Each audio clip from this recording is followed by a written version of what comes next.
tagumpay o kabiguan, ng ligaya o lungkot. Kaya marapat lamang natanggapin si Jesus bilang tagapagligtas at Panginoon. At matapos yun ay panariwain ang katapatan at paglapit sa Kanya bawat araw o day by day. Ang day by day ay naglalayong umalalay sa pang-araw-araw na pamumuhay. Narito po si Kuya Ed Lapis sa mensaheng pinamagatang Fear and Control.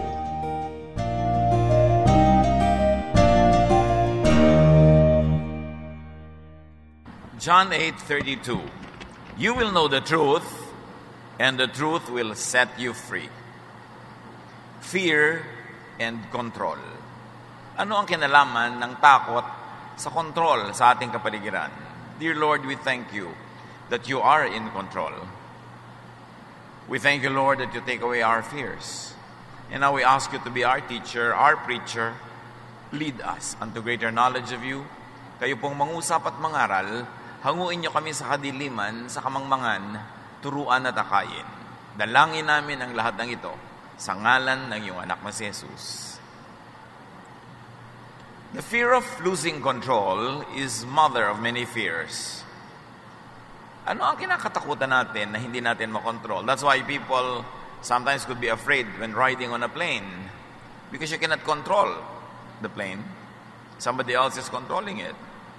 Minsan natatakot ang mga taong ospital kasi biglang from being a free person, under the control sila ng mga doktor and other practitioners. Kung anong kakainin nila, anong iinumin nila, ay dinidikta ng iba. That's why many people don't want to be in prison because they are not in control of their schedule, their personal lifestyle. Many people are afraid of being under strict authority or in an unknown situation, a new situation, because in all this, we do not have control, or we have very little control. People fear losing control of their lives, of their affairs, activities, and their decisions. Kaya yung isang mayamang lalaking gustong sumunod sa Panginoon, nung sinabihan siyang, ibenta mo ang iyong kayamanan at ibigay mo sa mahihirap at sumunod ka sa akin, hindi niya nagawa. Meron siyang kinakatakutan. Natatakot siya to lose control of his wealth. Because money can control many things, he did not want to lose his money. Kaya maraming taong gustong yumaman, kasi pag mayaman ka, marami ka nakokontrol ng tao, bagay, sitwasyon, wealth, and power to control, so why lose it? 1 Samuel 28, 5-7. When Saul saw the Philistine army, he was afraid. He inquired of the Lord, but the Lord did not answer him by dreams or Urim or prophets. Saul then said to his attendants, find me a woman who is a medium so I may go and inquire of her. Si Saul, dati pag may gusto siyang itanong sa Diyos, tinatanong niya through prophets and through dreams, nakakausap siya. Pero ngayon, tahimik ang Diyos, pupunta siya sa gyera, hindi niya alam kung anong gagawin. He was not in control because he did not know the situation. Kaya ang mga sundalo, ang mga army, ang mga gobyerno, they spend a lot of money on intelligence gathering, on espionage, because when they know the facts, they are in control. But Samuel was not in control because he did not know the facts. And he was very, very afraid. He even went to a wrong consultant just to know what he needed to know. Ezra 4, 4-5. The peoples around them set out to discourage the people of Judah and make them afraid to go on building. They hired counselors to work against them and to frustrate their plans. So ang mga taga-Judah gustong buuin uli ang templo, yung mga paligid at pader ng templo, pero natatakot yung mga tao sa paligid na pag lumakas uli ang Judah, baka pati sila makontrol. So in-influence nila ang mga tao sa Judah na huwag ituloy ang kanilang plano. The people were given misinformation and false news, therefore discouragement, which was in effect a negative control. And the result, Ezra 4:24, thus the work of the house of God in Jerusalem came to a standstill. Because of false news, hindi natuloy ang paggawa ng templo. Because control of people's minds means control of their bodies. Kaya dapat nakikinig tayo sa taong dapat pakinggan at hindi natin pinapakinggan yung hindi dapat pakinggan. Pinipili ang pinapakinggan. Oras na ang bulong, salita, diwa ng isang tao ay nakapasok sa iyong tenga, papasok sa iyong brain, at na-influence ka, susunod na yung katawan mo. Nakokontrol ng kapwa ang iyong katawan by controlling your mind, by controlling the information you get or the misinformation fed to you. Kaya nakakatakot makinig sa mga taong hindi reliable kasi baka ka mapahamak. Because they take control of you, not you controlling yourself. Matthew 2:1-3. When Jesus was born in the village of Bethlehem in Judea, Herod was king. When King Herod heard about this, he was worried, and so was everyone else in Jerusalem. King si Herod, may ipinanganak na King of Kings, si Jesus. At hindi niya alam kung ano mangyayari pag lumaki ang batang ito, ano mangyayari sa kanyang sariling trono, so natakot siya. Because to be king, you are in control. But when there is another contender to the throne, when there is another king, there's a threat. The result, Matthew 2:16, Herod gave orders for his men to kill all the boys who lived in or near Jerusalem. This is people feared losing control, so fear makes people do crazy things. Kuminsan, meron kang asawa, gusto mong kontrolin. And sometimes you can do crazy things para lang makontrol siya. Nagagawa mo sa boyfriend, sa girlfriend, pag-control sa anak, pag-control sa mga tauhan, pag-control sa mga kakilala. Marami kasing tao, hindi sila aware that because they fear so many things, they like to control everybody and everything para sila matahimik. Because they think that only when they put people under control can they be safe or can they be happy. But when we fear losing control or when we like to control too much, we can do many foolish things. That's why it is important for us to understand the dynamics of fear of losing control. Because sometimes the very effort at controlling gives a lot of backlash. Na ang balik nito, ang buwelta sa buhay mo, mas nakakatakot pa kaysa sa original mong kinakatakutan. People fear what and who they cannot control. Bakit natatakot ka sa isang asong ulol? Kasi hindi mo makokontrol, baka kakagatin. Pero bakit kinukutsi-kutsi mo pa yung asong cute na may ribbon na ngingiti-ngiti sa'yo? Kasi alam mo, under control, hindi threatening. Bakit natatakot ka pag may tao kang kasuak sa lubong na lasing at may hawak na barel? Kasi hindi mo siya under control. Under control siya ng alcohol. Kaya napakahalaga that God should be in control. Kasi pag kung sino-sino lang ang in control, nagkakagulo-gulo ang mundo. People are afraid of nature, of darkness. Maraming tao takot sa dilim kasi hindi mo alam kung ano yung nandun. May ahas ba? May tao ba? Mayroon bang danger? People are afraid even of nature. Natatakot ka sa lindol kasi hindi mo makontrol kung hanggang kailan ang uga, hanggang ano ang pwede niyang ugain. And people feel afraid. They are very afraid of the strong, especially if the strong is wicked. Natatakot tayo sa tubig. Maraming mga takot sa tubig kasi hindi mo nakokontrol yung tubig at pwede kang lumubog. Matthew 14:29-30, Peter got down out of the boat, walked on the water, and came forward toward Jesus. But when he saw the wind, he was afraid and beginning to sink, cried out, "Lord, save me." Una, natatakot sila kay Jesus, hindi nila kilala. Sabi nila, "It's a ghost." Pero sabi ni Jesus, "It is I, do not fear." So nawala yung fear nila kasi kilala na nila, alam na nila. Dahil takot tayo sa unknown. Pagkatapos, naglalakad ang Panginoon sa tubig. Gusto ni Pedro maglakad din sa tubig. Pinaglakad naman siya. Pero nung nalibang siya at napatingin sa mga hangin, again, the wind is mysterious, especially to ancient people. Natakot siya uli. And because of that, he lost the capacity to float. Lumubog siya.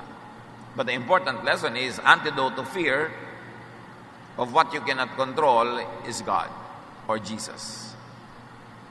Kaya yung mga nananalig sa Diyos, malalaki ang pananalig, nananalig kay Jesus, mas payapa. Kasi yung hindi nila kayang kontrolin, ipinagtitiwala nila sa Diyos. Mga bagay na hindi nila naiintindihan, ipinagtitiwala pa rin nila sa Diyos. Kaya, point to point, mas tahimik ang buhay ng nananalig sa Diyos.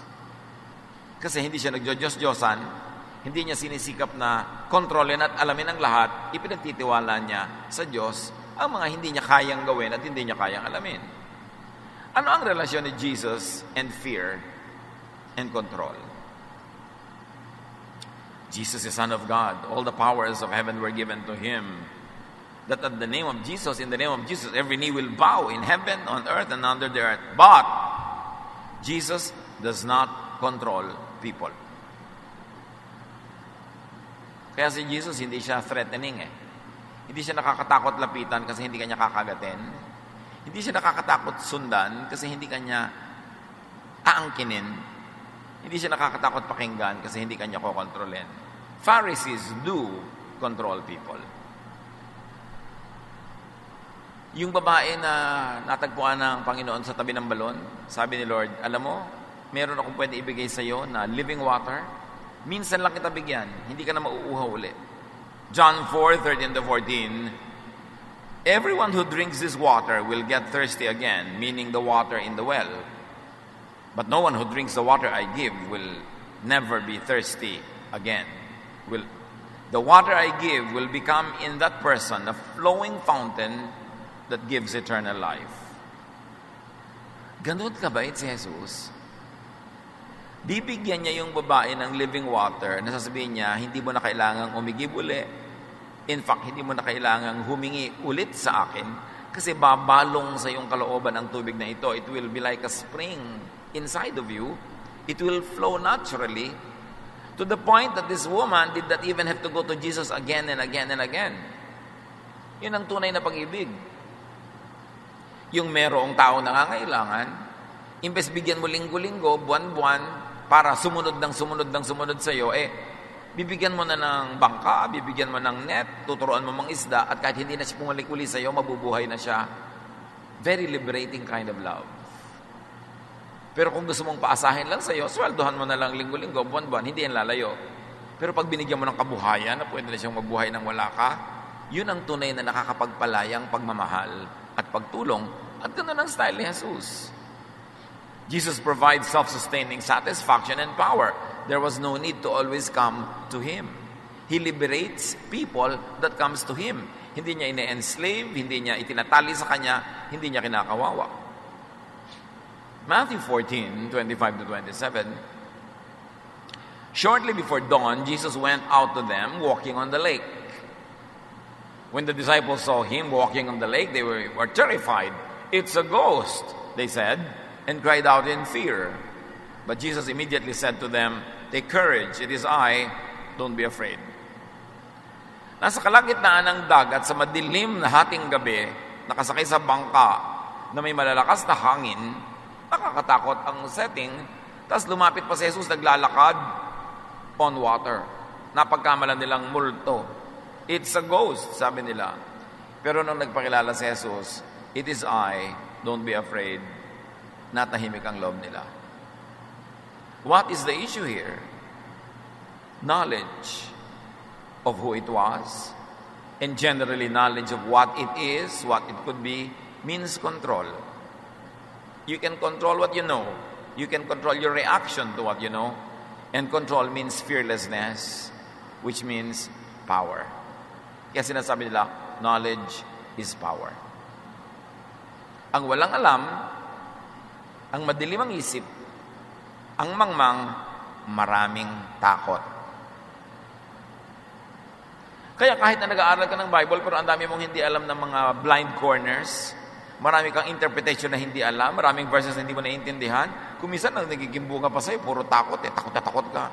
Mag-end of the world, takot na takot ka sa bawat lindol, takot na takot ka sa bawat kahit ano na lang, ang naging bunga sa'yo ng half knowledge is fear. Because the other half of a one-half knowledge is ignorance. And a one-half wisdom is a one-whole nonsense. Kaya marami, pag hindi nag-aaral lang mabuti, lalo lang nagkakaroon ng fear. Lalo lang na naliligaw. Kaya dapat talaga mag-aral na mag-aral. Now, knowing ideas, knowing people, knowing Jesus, knowing about Jesus, knowing about the power and love of Jesus, sets people free and empowers. Ang tunay na pagkakakilala kay Jesus, nakakapagpalaya, hindi nakakapagpatali. Pagka si Jesus ay parang nakilala mo sa Biblia, sa mga kwento, sa mga aral, sa mga preaching and teaching, tapos ang nagiging bunga, natatali ka, nagagapos, lumiliit ang mundo mo, kumikitid ang iyong isip, lumiliit ang mga options mo sa buhay, nababawasan ang iyong kasiyahan, ang iyong fulfillment, maling pagkakilala yon.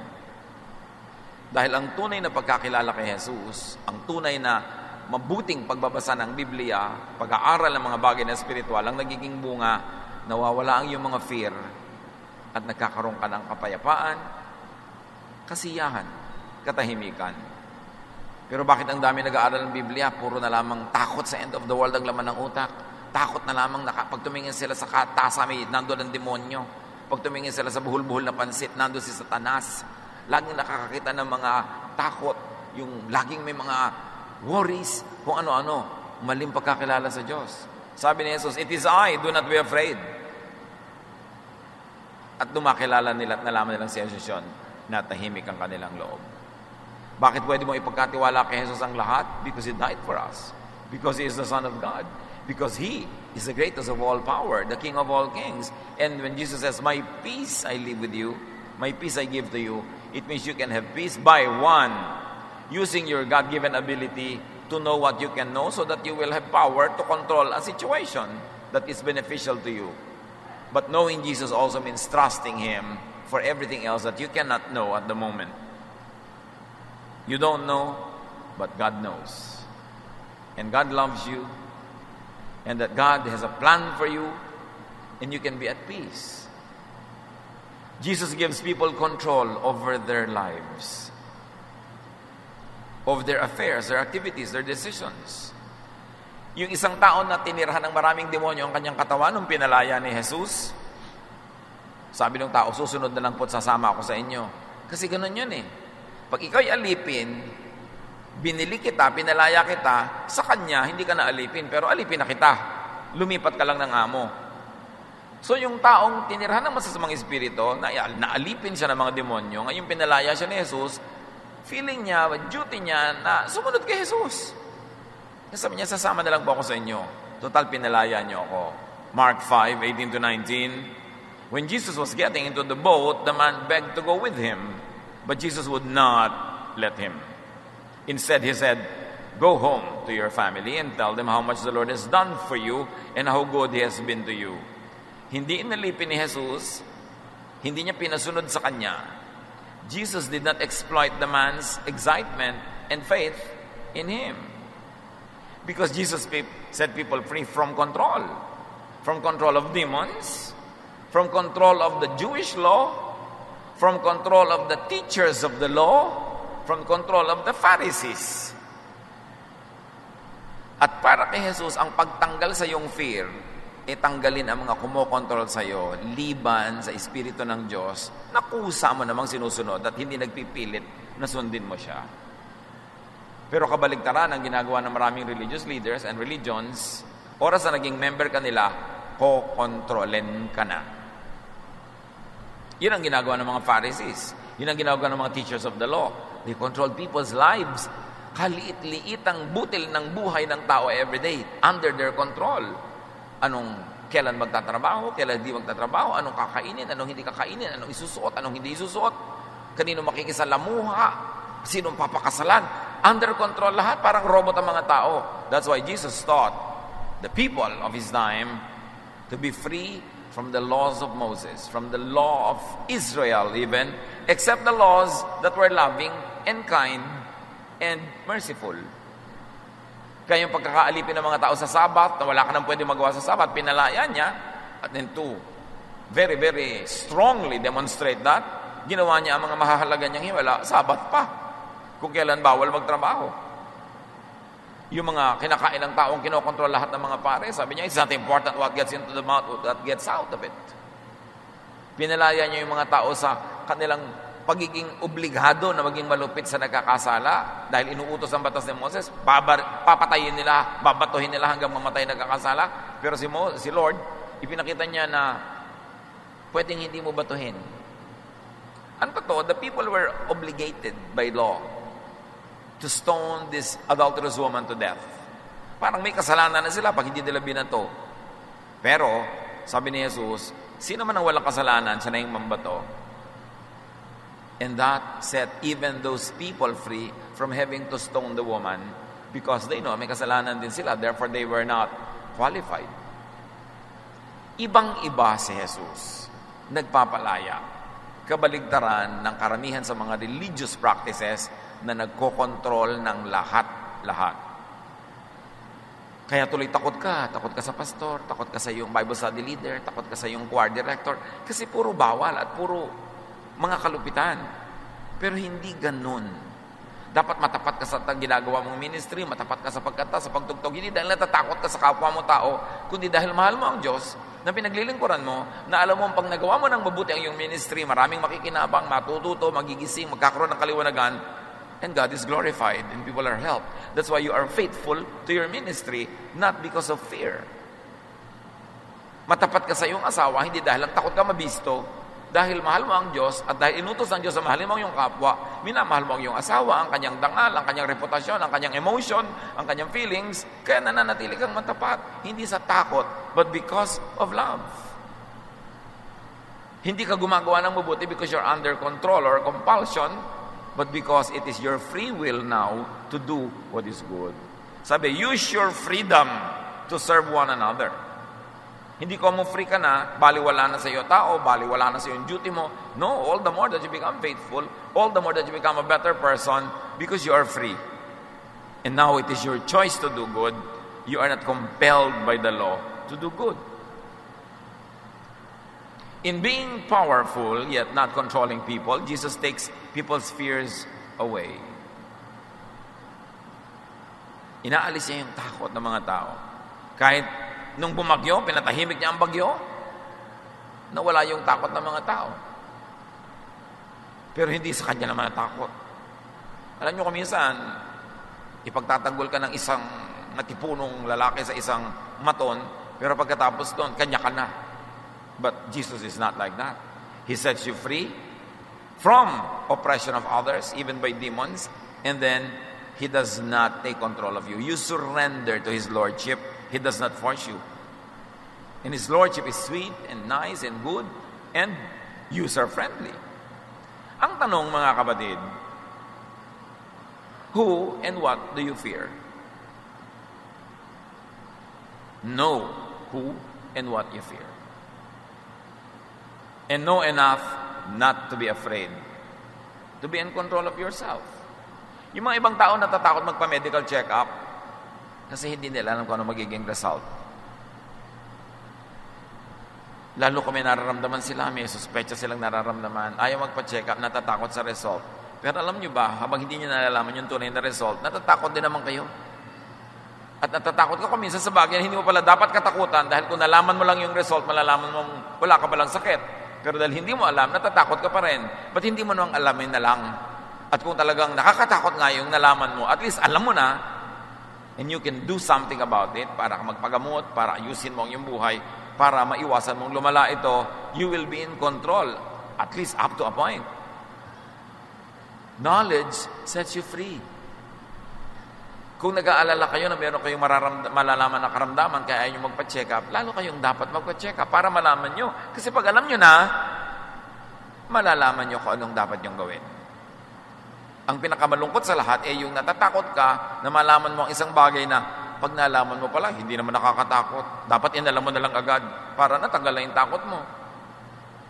At kung nakakatakot nga yung nalaman mo, alam mo na ang gagawin, it is always better. Control what you can. Control what you may control. Siyempre, pagka ikaw yung manager, dapat may control ka sa mga tauhan mo. Alam nga naman, kanya-kanya na lang sila ng gagawin. Pero yung control na alam mo dapat hanggang saan lamang. Magulang ka, dapat may control ka sa iyong sambahayan, sa iyong mga anak. Pero alam mo dapat kung hanggang saan lang yon, hanggang dapat lang na kailangan para yung pamilya nyo manatiling buo at ligtas. Pero may mga bagay na ibinibigay mo ng mga kalayaan, maging sa iyong anak, maging sa iyong tauhan, maging sa mga taong pinapakain mo, hindi mo sila kinokontrol buong buo dahil hindi ganun ang style ni Jesus.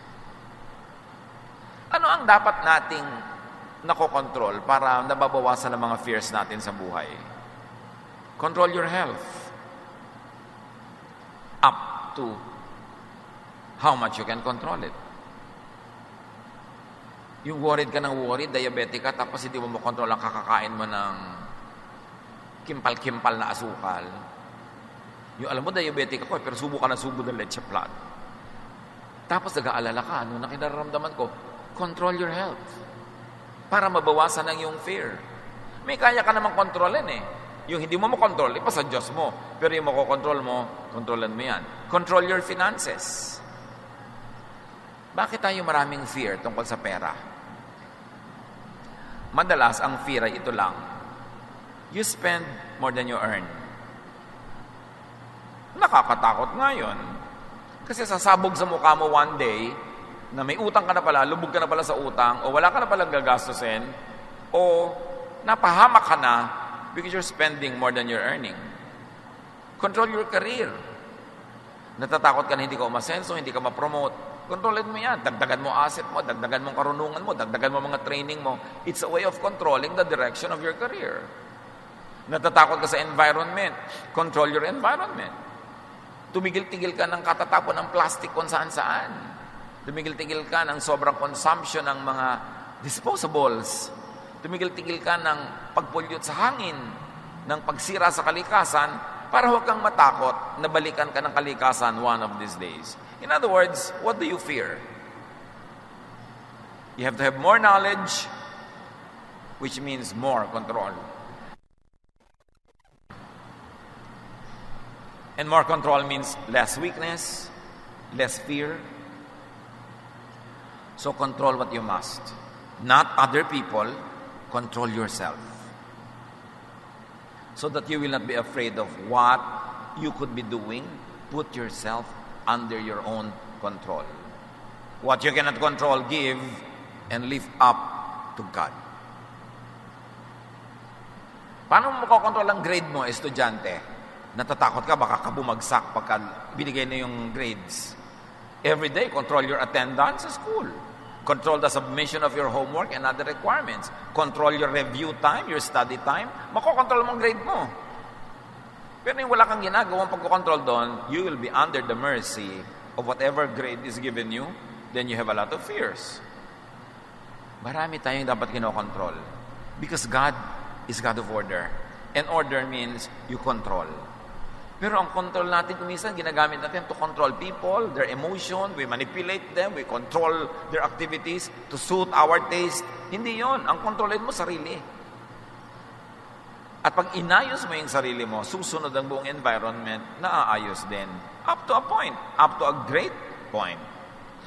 And when afraid or feeling weak, remember God. Because when you are not in control, God is. What you cannot control, God can. Matthew 14:29, then Peter got down out of the boat, walked on the water, and came toward Jesus. Because his knowledge of Jesus enabled him to surmount even physical realities and difficulties. Ang ganda ng symbolism ng kwento. Na sa mga naniniwala, walang imposible. Pag naniniwala ka na pwede ka maging honor student, hindi yun imposible mangyari. Kasi yung paniniwala mo will guide your everyday activities hanggang naging weekly, naging monthly, naging buong semester na yung activity mo, ang ending, naging honor student ka. Kailangan may pananalig. Kaya importante yung pananalig. Huwag niyong tinatanggalan ng tao ng pananalig. Liba na lang nananalig siya sa sobrang mali. Kasi yung pananalig energizes us. Naniniwala yung tao halimbawa sa isang doktor na magaling yung doktor, huwag mong siraan yung doktor sa kanya dahil pag nawalan siya ng pananalig, mawawalan din ng bisa yung paggagamot sa kanya ng doktor na yun. Gagamutin mo ba siya? Nananalig ba siya sa'yo? Kuminsan, we are in a religious and a spiritual journey na nasa gitna pa lang tayo, wala pa tayo sa dulo, hindi pa natin talaga alam ang lahat, hindi pa natin nasusukat ang lahat. Tapos yung ibang tao, guguluhin mo agad ang pananalig nila para masabi mo lang na may konti kang alam. Pag ginulo mo ba yung pananalig nila, may ipapalit kang iba na kasing tibay o mas matibay? Because one of the unkindest things that you can do to people is to shake their faith and not replace that with a stronger and a better one. Pag wala nang inaasahan, pag walang pinapaniwalaan, mas nawawalan ng direksyon ng tao sa buhay niya.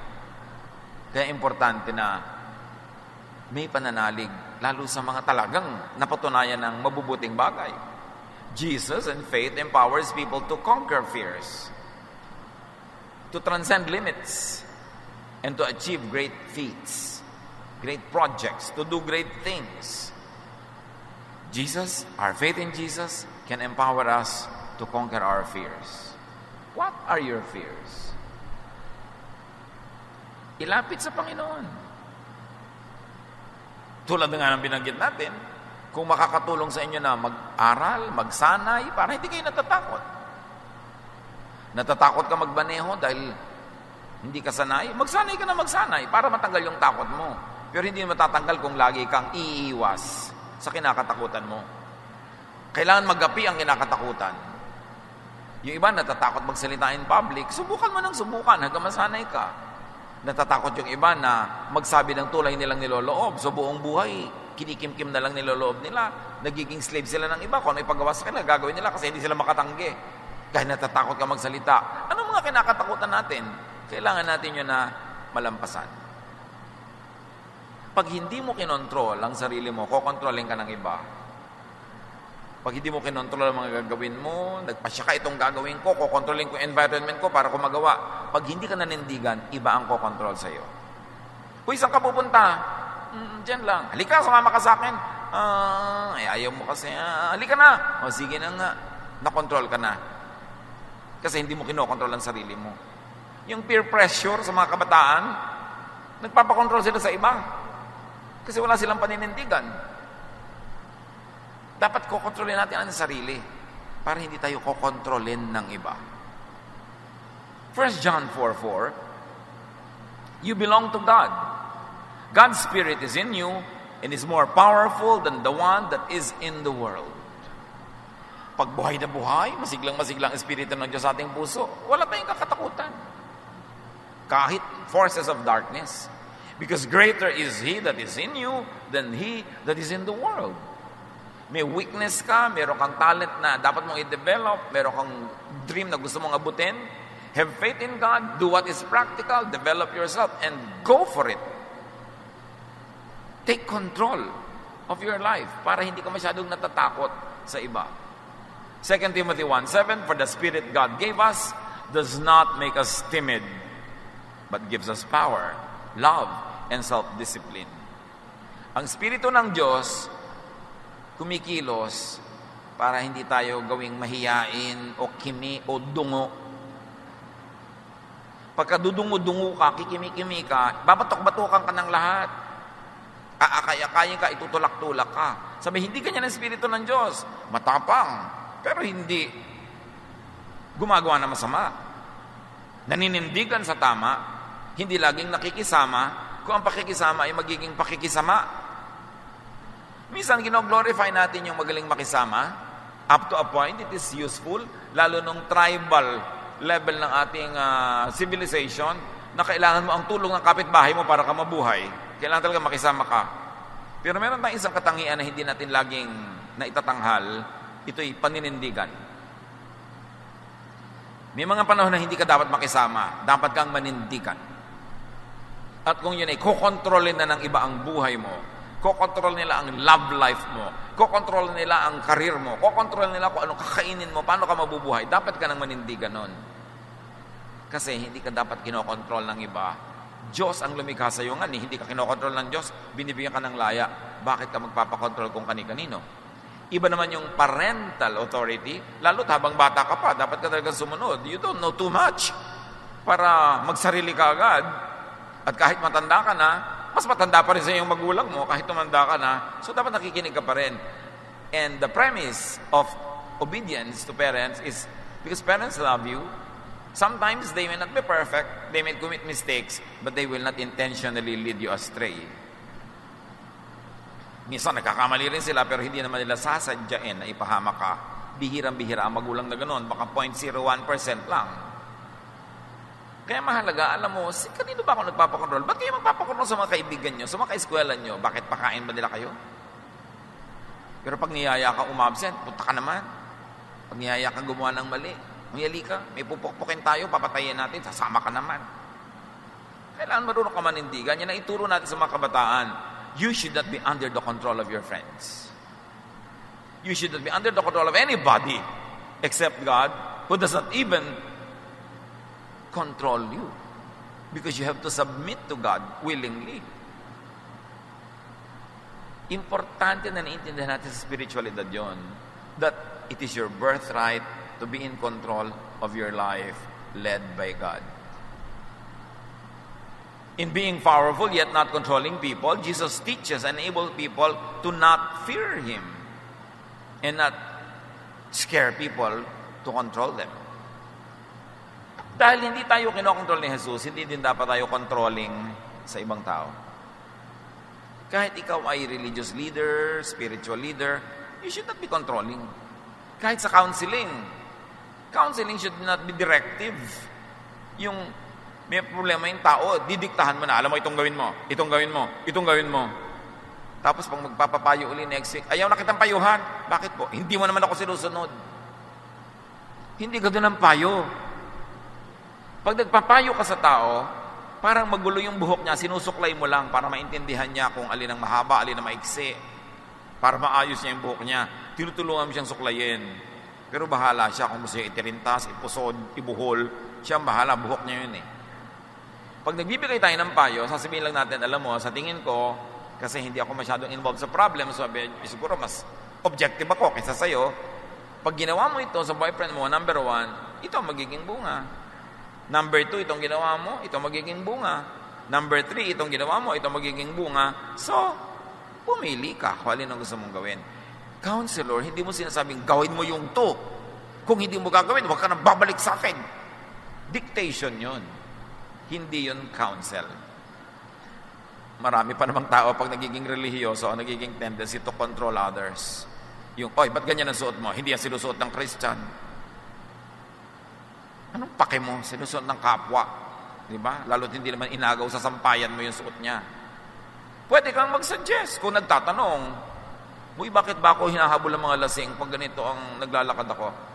Kasi naman, ang damit walang tansan. Siyempre, habulin ka ng mga lasing sister. Bakit di mo subukang takpan-takpan ng konti ng salompas ang iyong mga anatomy para medyo conservative ka naman? Bakit band-aid lang ang takip? So, bibigyan mo ng choices pero hindi ka nagdidikta dahil Christian ka, dahil Bible study leader ka, dahil sister ka in the Lord.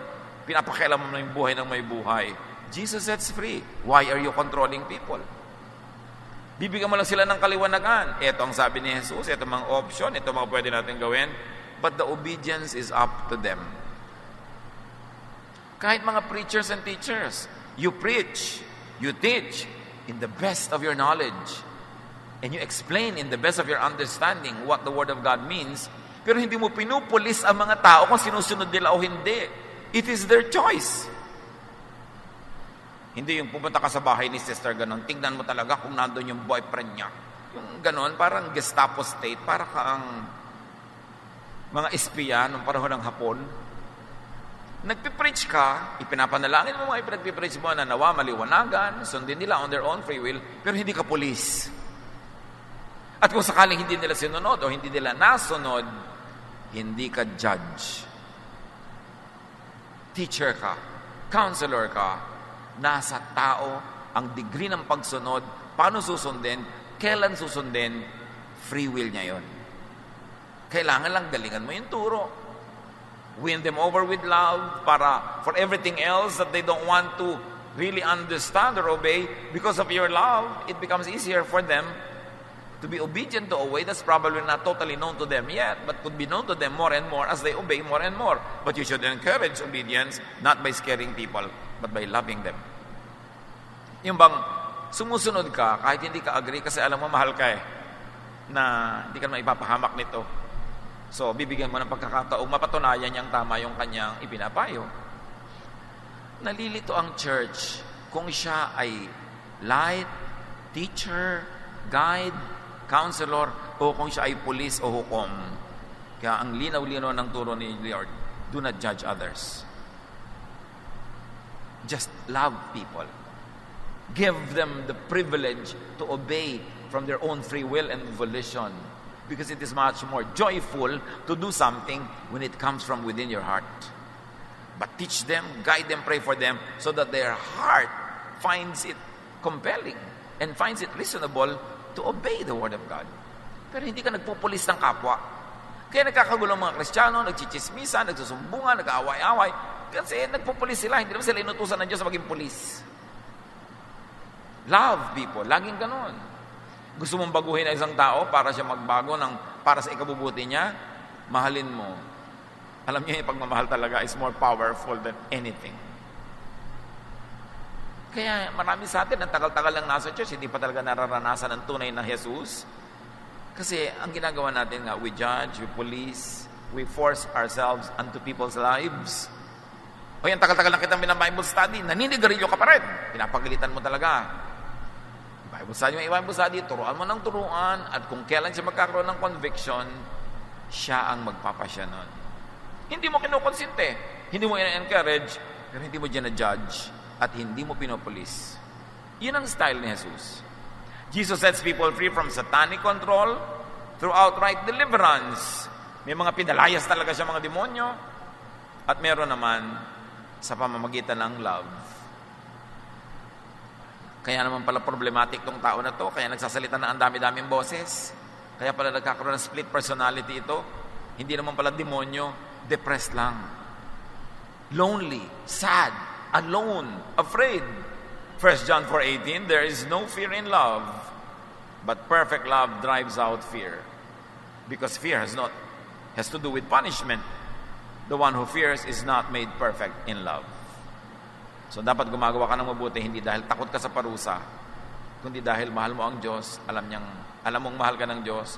Gumagawa ka ng mabuti sa kapatiran kasi alam mong mahal ka nila, mahal mo sila, hindi dahil takot kang madisiplina. When people do not suffer from being controlled, when people do not suffer from wanting to control others, they become free. They find rest and peace. Pag kinokontrol ka ng iba, hindi ka free. Tama. Pero pag nangko-control ka rin ng iba, hindi ka rin free. Pag tinatalian mo sila, kahit saan sila pumunta, kasunod ka dahil hawak mo yung tali. Yung mga taong lagi nagsiselos, nagko-control ng kapwa, nagbabantay ng kapwa, hindi kayo free.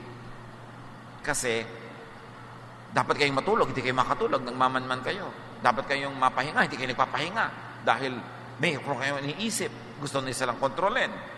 Pati ang mga mangyayari, kokontrolin nyo kung sino makakasama niya, hindi nyo makakasama. Para kayong engineer, script writer, director ng pelikula, dinidirect nyo lahat ng tao sa inyong paligid. Nakakapagod yun. Hindi kayo mapapahinga. Kaya kung meron kayong loved one, meron kayong papa na kailangan nyo pang bantayan, pawalan nyo na lang. Kasi yung dapat bantayan, pag hindi kayo nakatingin, magwawala din yun. Hayaan nyo siya. Kaya nga sabi, if you love something, set it free. If it comes back, it is yours. If it doesn't come back, it never was yours.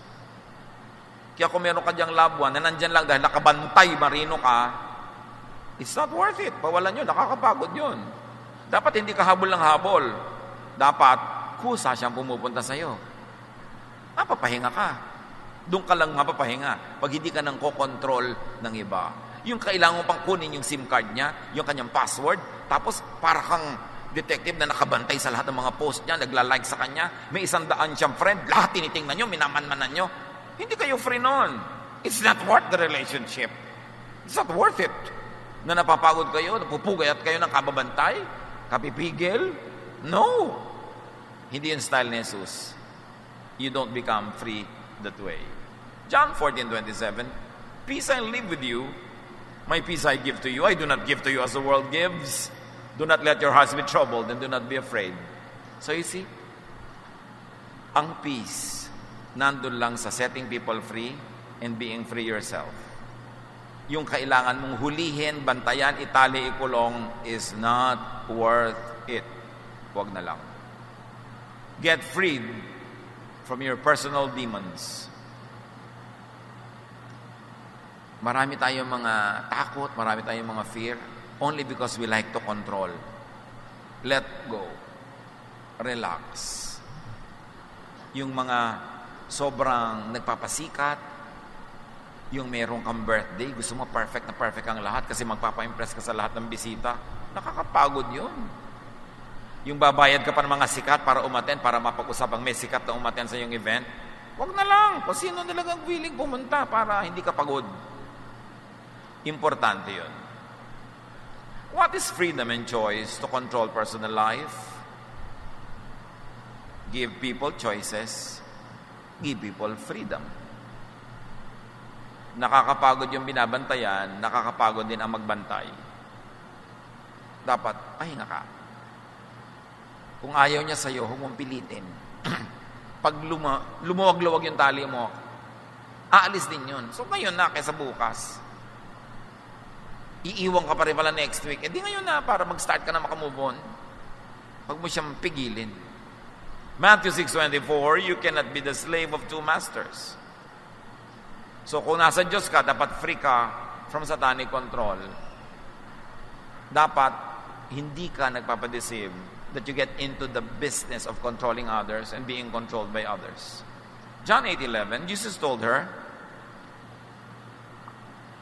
this is the woman caught in adultery, who was accused by everybody. I am not going to accuse you either.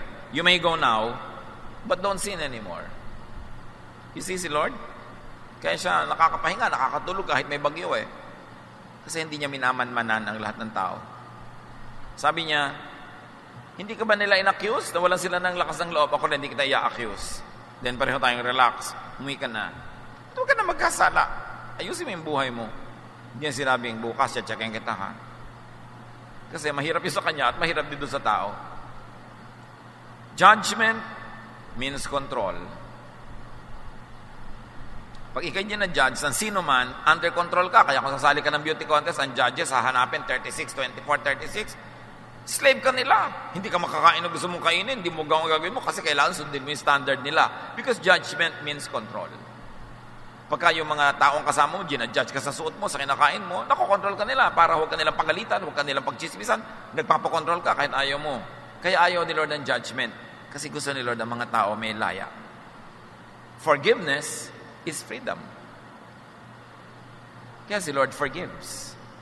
Di ba pag merong may utang sa'yo, habang hindi mo pa pinapatawad kasi hindi makabayad, hindi ka matingnan, hindi ka masalubong, hiyang-hiya, parang bulate pagkakaharap ka o nagbubulag, hindi ka nakikita kasi may utang na hindi pa bayad. Gusto mong makalaya siya, sabi mo, oy, kalimutan mo na nga yung utang mo. Huwag kang mag-inerted dyan. Sige na, kalimutan mo na. Bigla siyang lalaya. Kaya si Jesus, nagpapatawad kasi gusto tayong palayain. Habang ang isang tao hindi mo pa pinapatawad, tinatali mo pa siya. Yung may nagawa sa iyong mali, pero pag nagpapatawa, hindi ka tumatawa. Hindi mo pa pinapatawad, hawak mo pa siya. Pero alam mo ba na, hawak ka rin niya? Tinatalian mo siya, nandun siya sa kabilang dulo ng tali. Sino ang nasa kabilang dulo? Di ikaw. Pareho kayong nakatali. Sino mang tao na hindi mo pinapatawad, tinatali mo, pero nakatali ka rin sa kanya. Pareho kayong lalaya pag pinatawad mo na. Magpatawad ka dahil banal ka, pero kung hindi ka banal, magpatawad ka dahil matalino ka.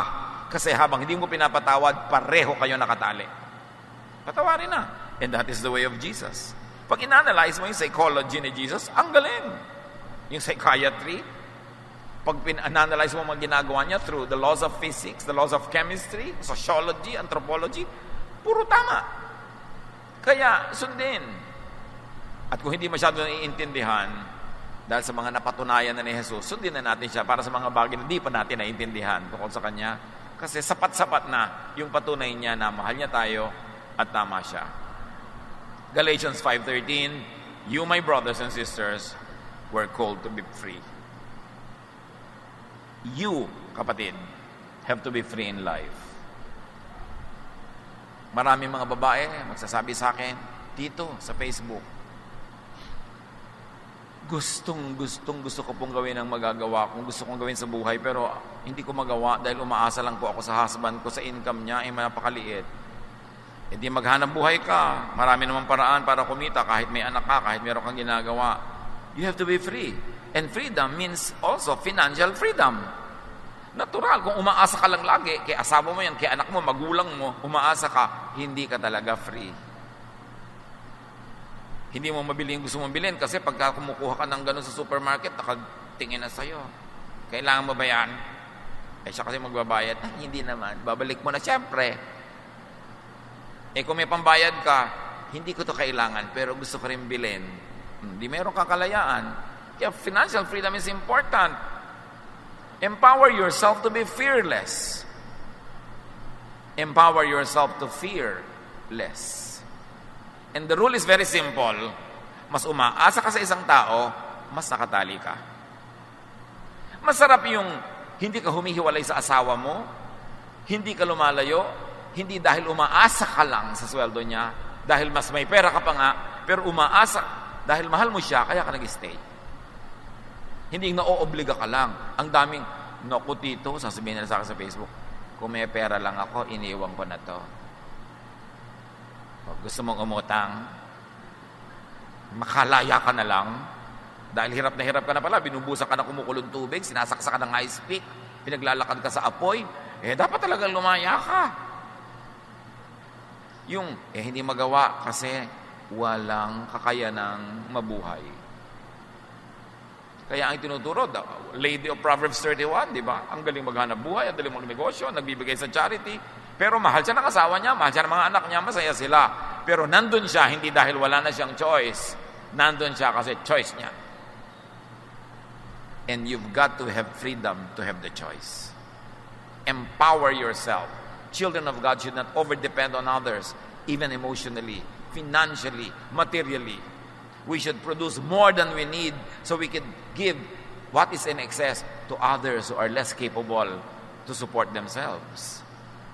Luke 4:18, the Lord's Spirit has come to me because He has chosen me to tell the good news to the poor. The Lord has sent me to announce freedom to prisoners, to give sight to the blind, to free everyone who suffers. That is the work of the Spirit of God. That is the work of the Son of God, to set people free. Kaya si Mary, na kinokontrol ng kapatid niyan si Martha, sabi ni Martha, yung kapatid ko si Mary, bakit nakikitumpok sa inyo dyan sa usapan? Ipadala nyo sa kusina where women belong. Sabi ni Jesus, well, Mary has chosen the better thing. It will not be taken away from her. Pinalaya niya mula doon sa atin na gusto siya laging isubsob sa kawali. Gusto niya mag-aral. Yung mga babae na pinalaya ng Panginoon, sinusundan siya hanggang Jerusalem. Pinalaya niya mula sa household duties para magawa rin nila yung tawag sa kanila ng Diyos, yung calling sa kanila ng Diyos. Yung mga tinitira ng demonyo na nakatira sa kuweba, pinuntahan niya, pinalaya niya, nakauwi sa sariling bahay. Yung babaeng Samaritana na umiigib sa tanghaling tapat, sa pag-iwas sa mga chismosa sa bahayan niya, kasi paghapon, nandun na lahat ng chismosa sa balon, pupunta siya tanghaling tapat para walang tao. Pero nung pinalaya ni Jesus, binigyan ni Jesus ng self-worth, ng realization, siya pa ang pumunta sa mga kapitbahay. Sabi niya, ay alam niyo, may namit ako, ang galing ha, ito na yata yung Misaya, halik kayo, pakinggan niyo. Si Jesus nagpapalaya, hindi nagkukulong. Sadly, many religious teachings nagkukulong imbes magpalaya. Baligtad. To oppress people who are impaired by sensory laws, Jesus gives the power to be free, to live life to the fullest. Minsan ka lang mabuhay sa mundong ito. No matter how much you believe in eternity and how long eternity will be, minsan ka lang dito. Huwag mong sayangin. Lasapin ang dapat lasapin, kainin ang dapat kainin, gawin ang dapat gawin, alamin ang dapat alamin, and when you die, meet your Creator. But while you're still here, don't waste your time. Don't waste your life in slavery. You have to be free. Ano man ang kahulugan sa inyo ng freedom na yon, kayo ang mag-isip. Ano man ang tumatali, pumipigil sa inyo na maging kung ano talaga ang tawag sa inyo ng Diyos, kayo yung maging kayo, ano man yon, you have to be free. Hindi kayo nilikha ng Diyos para maging alipin o ari-arian ng sino man o ano man. This freedom, this is self-control, and this is the good news of the gospel. Ano ba ang number one na tumatalik sa mga Israelita? The laws of Moses, the laws of Judaism, the laws of Israel. Doon pinalaya. Sabi niya, hay, kalimutan niyo lahat ng command. Isang command na lang ibibigay ko sa inyo. Ito yung tanong niya sa utak niyo. Love. Yung mga command na hindi loving, oppressive, nakaka-enslave, nakakasakal, padaanin niyo sa aking turo na love. Pag hindi loving, pwede niyo na isang tabi, hindi niyo na dapat obligahin ang sarili niyo sundin kasi hindi naman loving. Hindi kayo napapabuti. Yung mga Pharisees na yan, mga teacher na yan, sabi ko, tingnan nyo sila. Hindi naman nila ginagawa ang tinuturo nila sa inyo. Tapos pakinig kayo ng pakinig. Pinalaya ni Jesus ang mga tao mula sa law. Kasi yun ang oppressor sa buhay nila noon. Sabi niya, come to me all of you who are tired and heavy laden, and I'll give you rest. Only in freedom can you find rest. Mag-i-invest ka dapat sa iyong freedom. Knowledge, strength, power, not to use against people, but to set yourself free. Romans 8:15, the spirit you receive does not make you slaves, so that you will live in fear again. Rather, the spirit you receive brought about your adoption to sonship. And son is the opposite of slave. Son means free. Son also means daughter. Psalm 27:1, the Lord is my light and my salvation. Whom shall I fear? The Lord is my stronghold of my life. Of whom shall I be afraid? There is no force or power greater than Jesus who is in your heart. And that power wants you free. Jesus wants you free. 1 John 4:4, the one who is in you is greater than the one who is in the world. The greatest power, Jesus sets you free, does not control you. So why be a slave of something or someone less than Jesus? Why be a slave of anything or any law, even the Jewish law? And very importantly, why enslave and control others? Mapapagod ka rin, mahihirapan ka rin. Freedom and rest is not in being controlled by others, and it is not in controlling others. Freedom and rest is in letting go whatever it is. Kung meron kayong mga inferiority complex, mga feeling of inadequacy, bitterness, sadness, anger, let go. When you are free, you can be rested. It is important to be free of anything that holds you. Even memories that can hold you. The past, fear of the future, it will not set you free.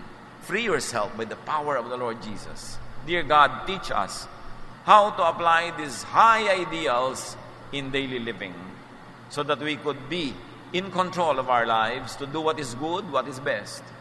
Teach us, Lord, to avoid this great temptation to control others, because that also controls us, that also enslaves us. Pagbulay-bulayan natin sumandali, huwag pagmadalian. Your freedom means so much that Jesus died for it. Isipin how to be free from those that oppress us. Maybe it is self-imposed, self-made, self-manufactured, or made by others. Ask God how you can strengthen yourself so you could declare freedom, autonomy, and independence. And if you're going to be with people, you love people and stay with people, it is because it is your free will. It is because of your love, not because you're afraid. Lord, finish this message in the hearts of your people. Lead us to apply this in daily life. Spend some moment in silent reflection.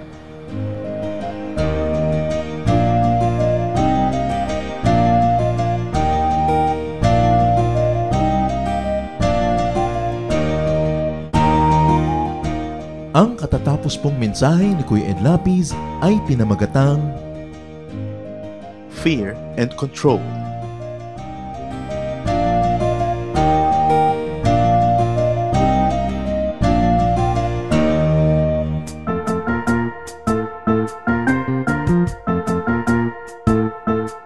Oras na po para pansamantalang magpaalam ang programang Day by Day. Tayo po'y magsama-sama tuwing ika-6 hanggang ika-7 ng umaga, araw-araw. Magandang umaga po at mabuhay ang Panginoong Hesus!